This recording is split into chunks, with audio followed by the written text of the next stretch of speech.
నిజానికి అందరూ తెలంగాణ ఉద్యమం గురించి మాట్లాడుతున్నారు, తెలంగాణ గురించి మాట్లాడుతున్నారు. నాకు తెలంగాణ ఉద్యమం తెలీదు. కానీ తెలంగాణ ఉద్యమం గురించి, భాష గురించి, దాని భావోద్వేగాల గురించి నాకు బాగా పరిచయం. ఎందుకంటే తెలంగాణ, ఆంధ్రప్రదేశ్ విడిపోయిన తర్వాత తెలంగాణ సోదరులు రాష్ట్రాన్ని సాధించుకున్నారు. ఆంధ్రప్రదేశ్ వాళ్ళు ప్రత్యేక హోదా సాధించుకోలేరా అనేటువంటి ఇది నాకు కలిగింది. సరే 4 సంవత్సరాలు చాలా మంది పోరాటాలు చేశారు. ఆ తర్వాత ఏం జరిగిందంటే ఇదే స్ఫూర్తితోటి, తెలంగాణ ఉద్యమ స్ఫూర్తితోటి నేను ప్రత్యేక హోదా కావాలి అని ఒక బోర్డు పట్టుకొని కూడల్లో నించోవడం అలవాటు చేసుకున్నా. అలా 90 రోజులు నించున్నాను. ప్రతిరోజు వెళ్ళి ప్రత్యేక హోదా కావాలని చెప్పేసి రోడ్డు మీద నించోవటం. చాలా మంది వచ్చి తెలంగాణ వాళ్ళని తిట్టండి, జగన్ని తిట్టండి, చంద్రబాబుని తిట్టండి, బీజేపీని తిట్టండి, బాగా ప్రమోట్ అవుతాయని చెప్పేవాళ్ళు. బుద్ధునోడు అయితే సోదరుల నుంచి వాళ్ళ భావాలను మనం తీసుకుని పోరాటం చేయాలి, కానీ వేరే వాళ్ళని తిడతాం అనేది ఉద్యమం కాదు. ఎందుకంటే ఎక్కడో చెగువేరా రగిలించిన స్ఫూర్తి ఇప్పటికీ మనలో రగులుతూనే ఉంది. కాబట్టి మన పక్కన ఉన్న సోదరుల నుంచి మనం తీసుకోవాల్సిన విధానాలు తీసుకోవాలి తప్ప ఎప్పుడు కూడా వ్యతిరేకతలు తీసుకోకూడదు అనే దాంతో నేను ఉద్యమం చేశాను. సరే, అదృష్టం ఏంటంటే ఇదే రోజున 2019లో చంద్రబాబు గారి కాన్వాయ్ వస్తుందని ప్రత్యేక హోదా ప్లకార్డు పట్టుకుని నన్ను తీసుకుని జైల్లో పడేశారు. అంటే జైల్లో కాదు, ఒక 3 గంటలు స్టేషన్ లో పెట్టారు. ఇదే రోజు జరిగింది అది. ఈ సమయానికి నేను ఆ రోజున స్టేషన్ లో కూర్చొని ఉన్నా.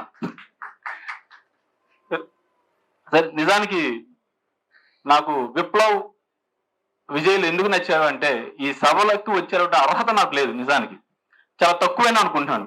కానీ దీని మీద నన్ను కూర్చోబెట్టడం, ఇంతమంది పెద్దల ముందు నన్ను మాట్లాడించే అవకాశం ఇవ్వడానికి కారణం ఏంటంటే నేను ఎంచుకున్నటువంటి ఒకే ఒక మార్గం.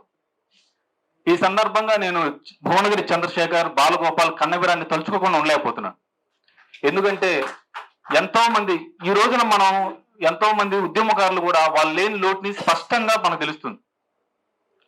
ఎందుకు తెలుస్తుందంటే చంద్రశేఖర్ దగ్గర నేను పనిచేస్తున్నప్పుడు గుమస్తాగా ఒక పుస్తకం తీసుకుని చదువుతున్నా. అది కథల పుస్తకం. చంద్రశేఖర్ వెనక నుంచి వచ్చి ఏం చదువుతున్నావు అన్నాడు. పుస్తకం చదువుతున్నాను సార్ అన్నా. అందులో హీరో ఎవరో అన్నాడు. ఏదో ఉంటుందిగా, ఒక పేరు ఏదో ఉంటుంది. నేను సరదాగా ఒక నిమిషం అట్లా చెప్పాను.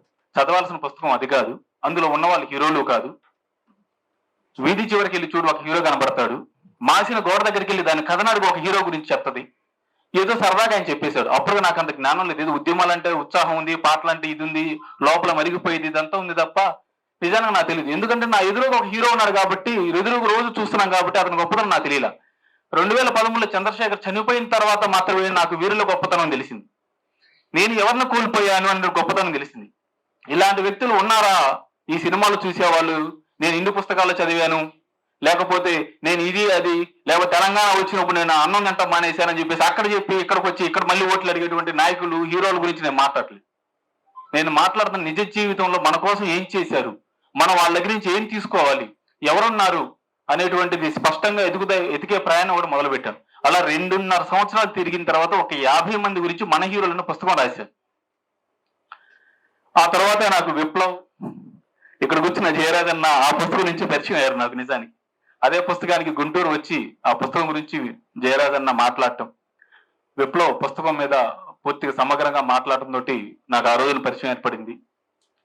ఇప్పుడు నేను ఆంధ్రాలో ఉంటున్నానా, తెలంగాణ ఉంటున్న భావం నాకు లేదు, కానీ నేనైతే మంచి మనుషుల మధ్య ఉంటున్నానటువంటి భావంతో నేను ఉన్నాను. ఎందుకంటే ఎక్కడైనా సరే మనుషులు గొప్పవాళ్ళు, వాళ్ళ త్యాగాలు చాలా గొప్పవి. ఈ పుస్తకంలో ఫస్ట్ పేజ్ తీయగానే బ్లడ్ ఫ్లవర్స్ అని కనిపించింది. నాకు ఇదొక్కడే కనిపించింది, ఇంకేమీ కనిపించలే. అట్లా తీయగానే బ్లడ్ ఫ్లవర్స్ అని కనిపించింది. దీనికంటే ముందు విప్లవ్ గురించి, విజయ్ గురించి ఏదైనా చెప్పాలి కదా సాధారణంగా సభలకు వచ్చినప్పుడు.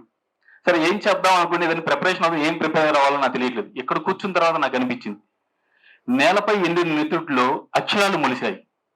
ఆ అక్షరాలు ఆప్యాయంగా పెంచి పోషించిన విప్లవ విజయాలకు నా అభినందనలు. ఇది ఒక్కడ మాత్రమే నేను వాళ్ళకి మాత్రం చెప్పగలను. ఎందుకంటే విప్లవ గురించి, విజయ్ గురించి చాలా మంది పెద్దలు చెప్పారు కాబట్టి ఈ ఒక్క విషయం చెప్తూ నేను నా ప్రసంగాన్ని ముగిస్తున్నాను. Thank you very much. Thank you.